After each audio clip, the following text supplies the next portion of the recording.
در شهر دوشنبه 3 جوان را دستگیر کردند که با تهدید درباره‌اش پنهان کردن معلومات بدنام کننده یا بی ابرو کننده از یک جوان 10,000 سومانی طلب داشتند. یکی از این دستگیر شده ها میگوید که از جبر دیده طلب کردند که کارهای بدش را بس کند، ولی اینکه آن جوان برای چه کار بد بر از بار کشیده شده حق بسته شد شرح داده نشده است. بنا به گزارشی که شام 14 دکامبر سال 2022 در نشر نوبتی اخبار وزارت کارهای داخله نشر شد، بارانوف ابراهیم بیگ سال تولدش 1998 ساکن نویه دنقره، حسنوف فتح‌الدین سال تولدش 1994 ساکن نویه پنج و دولایف عبدالصمد سال تولدش 1990 ساکن نویه یوون به تماجویی و غارتگری ایبدار می شوند. خود این بازداشت شدگان و نفر جبر دیده برای شرح قضیه دسترس نیست، ولی بنا به اطلاع سراج‌الدین شکوری کارمند مرکز مطبوعات میلیس شهر دوشنبه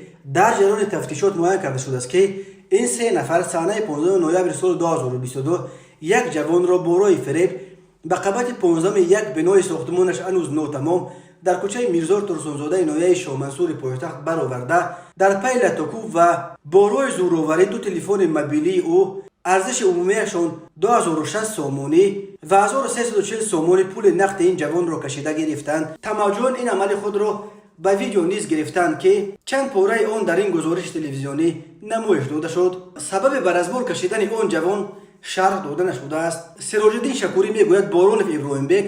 جبر دیده را با تلفن خودش به نوار گرفته، یکی از ثبت‌ها را در اینستاگرام نشر کرده است و برای پهن نکردن و نابود کردن ثبت‌های دیگری بی ابرو کننده از آن جوان 10,000 سومانی طلب کرده است. به ضد این 3 جوان دستگیر شده بر اساس 2 ماده کودکس جنایتی تاجیکستان 248 غارتگری و 250 تماجویی پرونده جنایتی گشودند. به آنها برای تماجویی تا 12 سال زندان و برای غارتگری تا 15 سال زندان تهدید می‌کند.